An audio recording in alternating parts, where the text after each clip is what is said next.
We heard a lot today, and we hear a lot on too many days, that Connecticut is #1 or close to #1 in all the wrong categories.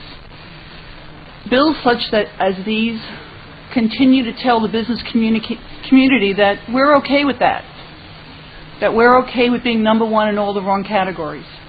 I'm not okay with that. And I would challenge everybody else here to take a look at this bill and find out whether or not they can vote for this bill and not say to that business community that they are okay with being #1 in all of the wrong places.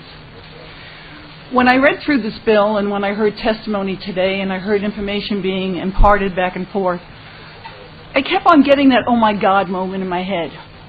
The oh my God moment of we don't even know whether or not we can have the authority to enforce this on out-of-state franchisers. The oh my God moment of we don't really know the statistics of how many people who are getting the minimum wage are on government programs. We heard another representative quoting statistics about Walmart and other companies as to how many people that they employ who are on government programs. I'm not sure the message we're sending out here. Are we sending a message out to them saying, hey, if you employ these people, we're going to charge you extra. So your option is maybe you shouldn't employ these people. Representative Buck-Taylor, if we could have some order here so that Representative Buck-Taylor can be heard. Thank you. Thank you. So the message that we're giving to Walmart and all those big employers is either that they're going to pay an extra tax for hiring people who are on state programs, or maybe they should not hire those people. And I think in some cases that that's a shame, because I'm conservative of a number of people who work for McDonald's or Walmart's or whatever that wouldn't get a job anyplace else. And I think it's good for them to be out in the community getting a sense of self-respect, having at least this opportunity. I had another oh my God moment when I'm looking at the fact that it says on line 62 to 66, a covered employee shall not reduce an employee's hours of work or terminate an employee for the purpose of avoiding such covered employer's obligations under this section. How would we go about determining that? How would we find out that it wasn't a valid business decision? You're now telling businesses in this state that if they want to terminate an employee, they not only have to face possibly a hearing with unemployment, but now they have to what?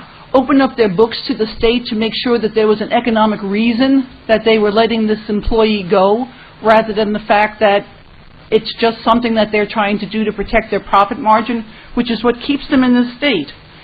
We also heard today that, I guess as it stands so far, the funds that are to be collected are going to go into the general fund.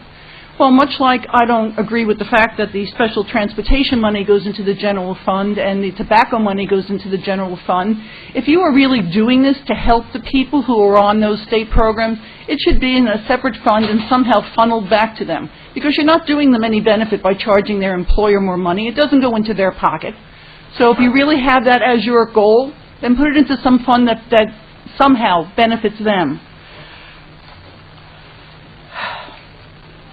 I would submit that there are a lot of people with good motives when they're looking at some of these bills. And one good motive is trying to take care of those that are less advantaged. But I agree with the senator when he says that the business community, and I'll add private individuals, do contribute, do help. And I don't believe that necessarily the government has to feel that it is the only person involved in this mechanism of taking care of other people.